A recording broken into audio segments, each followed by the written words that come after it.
Hey everyone, welcome to this week's Azure Infrastructure Update. It is the 3rd of October and a nice little selection of updates for this week. As always, if this is useful, a like, subscribe, comment and share really is appreciated, and hit that bell icon to get notifications. New videos this week. Part 7 of the DevOps Masterclass. Containers, Docker, Kubernetes, AKS, Helm.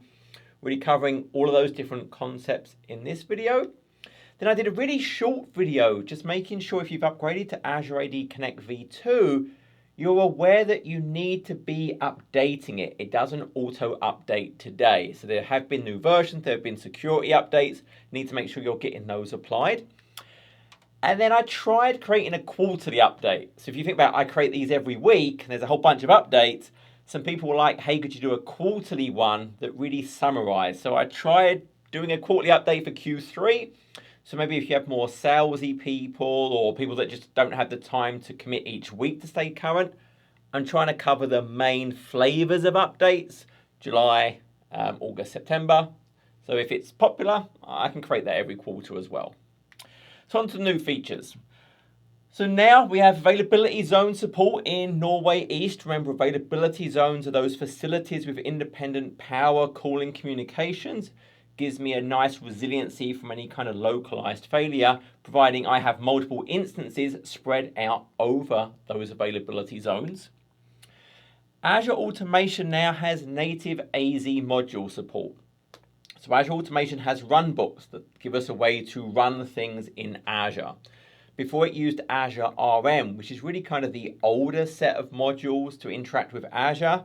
Well, now if I create a new Azure Automation account, it will actually use the new AZ module.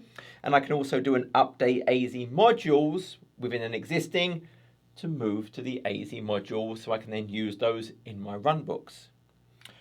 Now, staying on Azure Automation, it actually now has an extension-based user hybrid runbook worker. So if I think about Azure Automation has these runbooks, code it can run. Now, ordinarily, it would just run that in Azure. But I can also have hybrid runbook workers that I deploy, for example, could be on premises. That then gives, when those jobs run on those workers, the ability to communicate with anything that is native to where the agent sits, like on-premises systems. So a user hybrid runbook worker lets it run user-assigned runbooks, not just built-in system ones like for Azure Update, for example. Well, now it can actually have an extension-based agent. So instead of having to actually install an agent, this is a new V2. It doesn't have any dependency on the log analytics agent, which the V1 had. So now it's a lot easier to actually go and get this deployed. It will work for Azure VMs, both Windows and Linux, and also Azure Arc-enabled servers. So these could be machines I have really anywhere. And the nice thing about that is it will then use the managed identity of the resource. So I'm not having to worry about accounts to use for the authentication.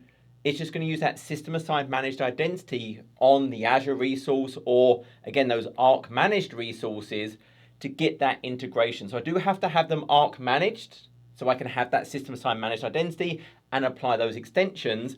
But then it makes it super easy to now target my runbooks at those workers. So it's a much simpler authentication, just integrating with Azure AD. On the networking side, so the distributed denial of service standard plan, so this is beyond the free basic we just always get, which is really targeted at really large-scale DDoS attacks. Well, the standard has that kind of machine learning to understand what's my normal traffic pattern. I get better reporting of what's going on. I can tune how it should react. Well, now I can actually manage that through Azure Firewall Manager. So normally Azure Firewall Manager is really focused all around, well, as the name kind of suggests, Azure Firewall instances and creating those policies that define the various rules I might have. Well, now as you can see here, straight away, it's showing me my DDoS security coverage over here, which is not very good, so I have no plan enabled. I can actually go and look at plans I would have, and I can actually create them from here. And also when I look at my virtual networks now, not only does it show me ones that are protected by Azure Firewall or peered to a hub that has Azure Firewall, it would show me if I have a DDoS protection plan, i.e. that standard applied to the environment as well. So it's really about bringing those things together when I think about protecting my virtual networks. Well, that DDoS standard is a key part of that. If I actually want to tune it to my workloads, that will now show up there as well. On the storage side, so Premium Blob now has object level replication. So if we think about what that means, we're used to the idea that storage accounts, I can do GRS. And in that case, it replicates asynchronously to the paired region I have no control over, but it's generally hundreds of miles away. Well, Premium Blob accounts don't have a GRS option, so there was no geo-replication. But what they actually added for storage accounts for Blob, and this was in standard, if you think about within a storage account, I have the idea of these containers.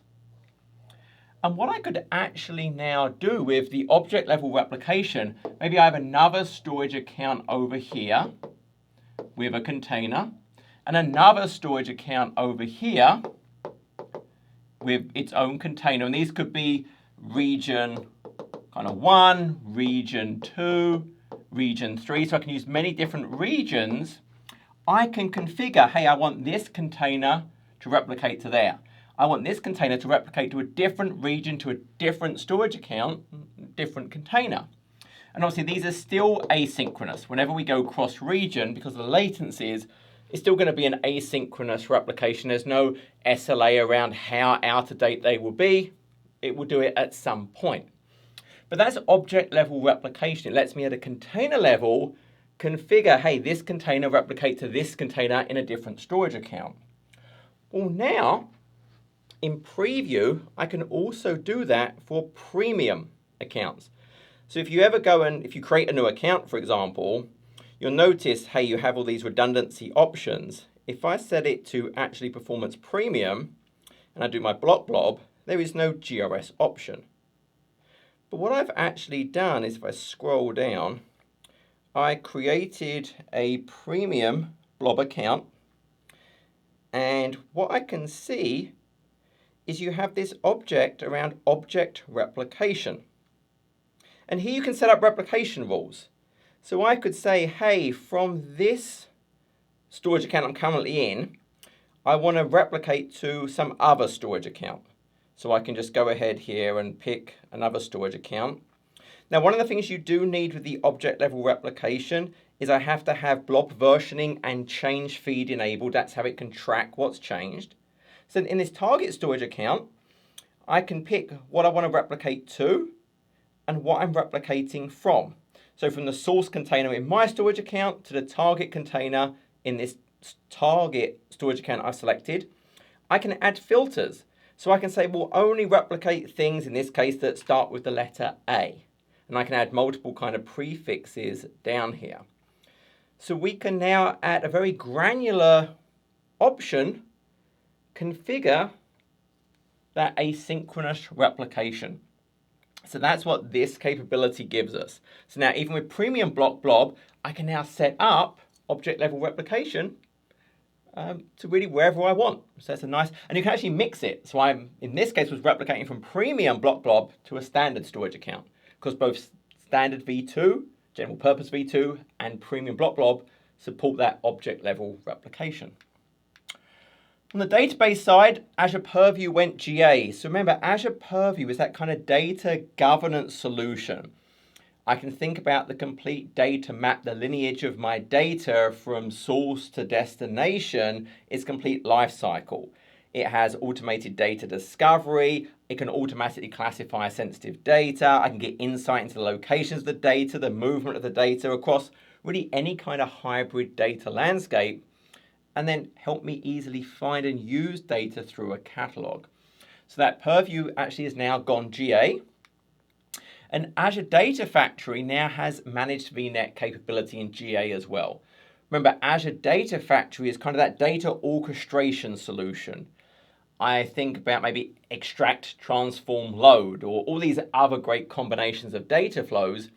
Data Factory enables me to go and connect to the sources of data, perform various activities on the data, and then store it somewhere through many different types of service. Well, all of those things it does, be it a data flow, or it's some data copy, or an activity dispatch, runs on an integration runtime.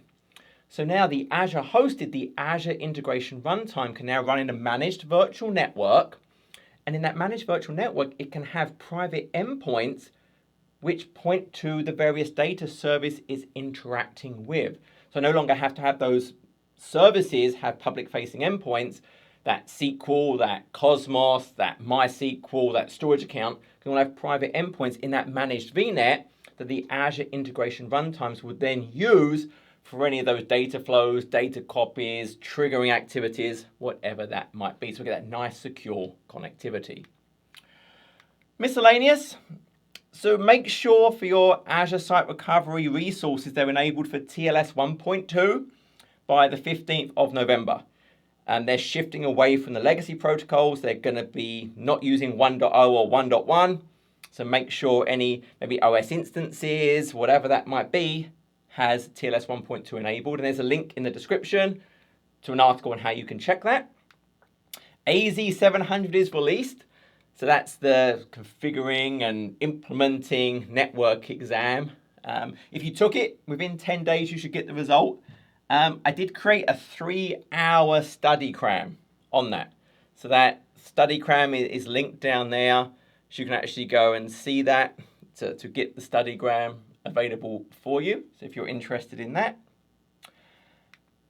And there was an ASR update rollup. This was really about patches for the mobility service. Again, I've got the link in the description below with the detail of that, so you can go and check that out. But that was it. I hope that's useful. And until next time, take care.